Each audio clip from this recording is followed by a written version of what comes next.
Hello everyone, I'm Maisha, And I'm Ayush. and today we are going to be debating on the topic error correction is more important than error detection at the data link layer.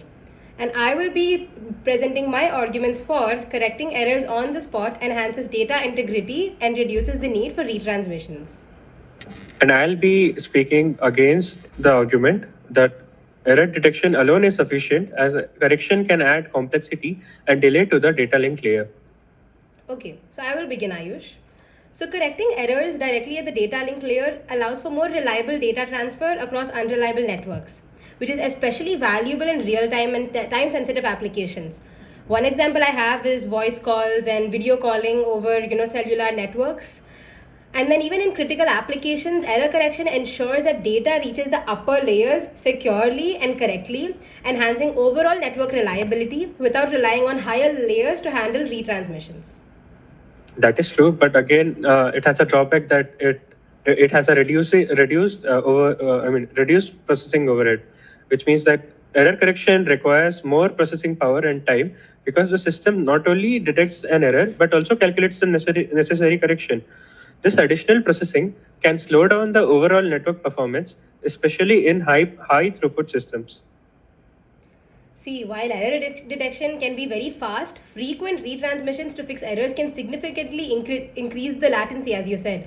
But in noisy environments and over long distance communication channels, this makes error correction very inefficient when compared to the on spot error correction. Because in unreliable and high latency networks like satellite communication or even undersea cables, retransmissions are costly or even impossible. Error correction ensures that data integrity in such scenarios, whereas error detection alone would result in degraded performance and even incomplete data transfer. Well, in that scenario, it is true that you need to have error correction. But in cases like where you have to do video streaming or gaming, the error correction code has to analyze, decode, and apply corrections before passing the data to higher layers. So this can affect the user experience.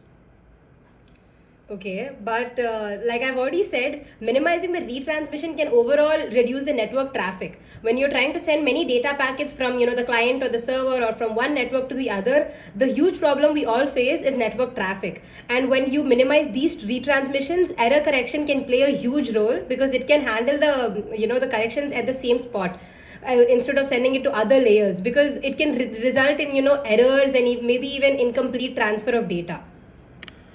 That is true. But then again, it has again reliability for from higher layers like transport layer, which already handles the error correction through mechanisms like retransmissions.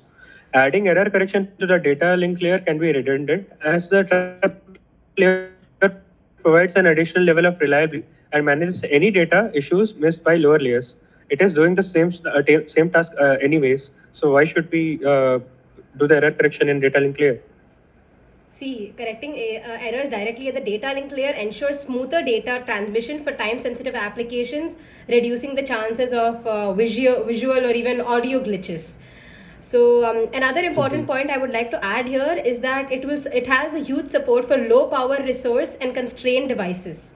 In Internet of Things, IoT, and wireless sensor networks, many devices have limited power and computing capacity. So retransmissions can be costly in terms of energy and time.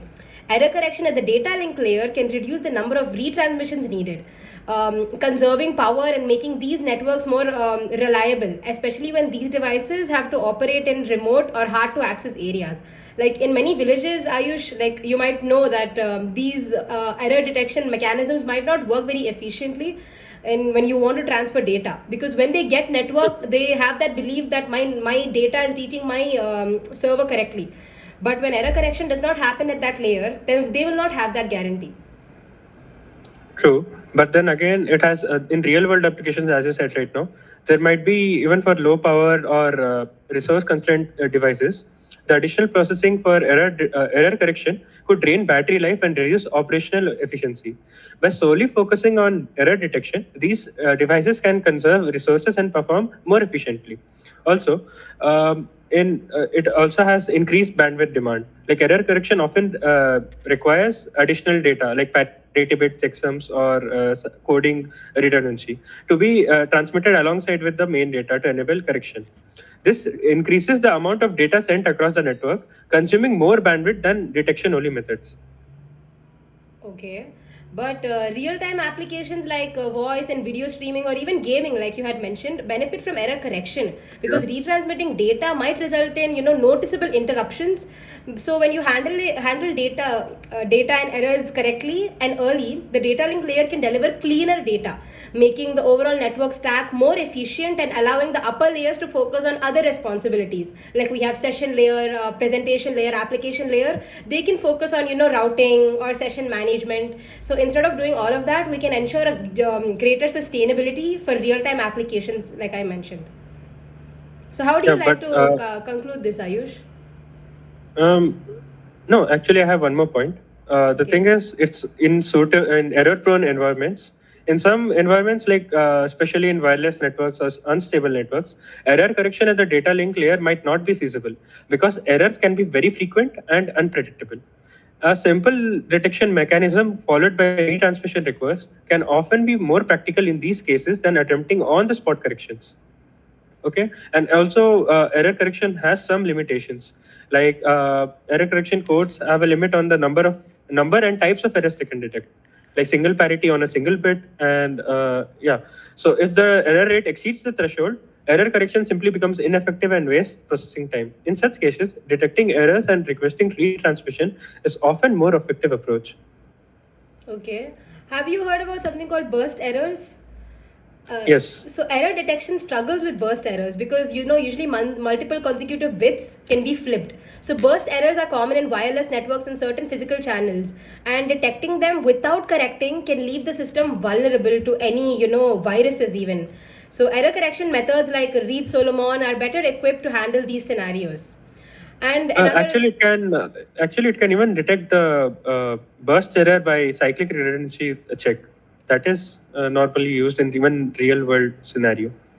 Yes, but it still leaves the system very vulnerable to any other further attacks. So I am saying that error detection maybe is important, but that should not be the only step that you should follow because the other layers still have to go through a lot of redundant process because they have to still keep retransmitting and checking the data at every layer. Why should they do that when that is solely data link layer's job?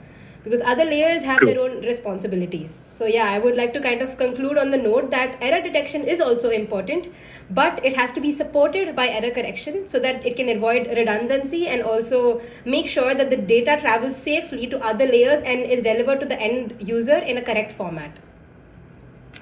Right. While error correction can be beneficial in certain scenarios, error detection at the data link layer often suffices, especially when higher layers provide robust mechanisms for error recovery and retransmission. Keeping error correction at high layers also optimizes efficiency and reduces resource consumption at the data link layer, making it scalable and resource-friendly approach. Okay. That's it from my end. Thank you, Ayush. That was a nice Thank debate you. to have. Thank you. Thank you. Thank you.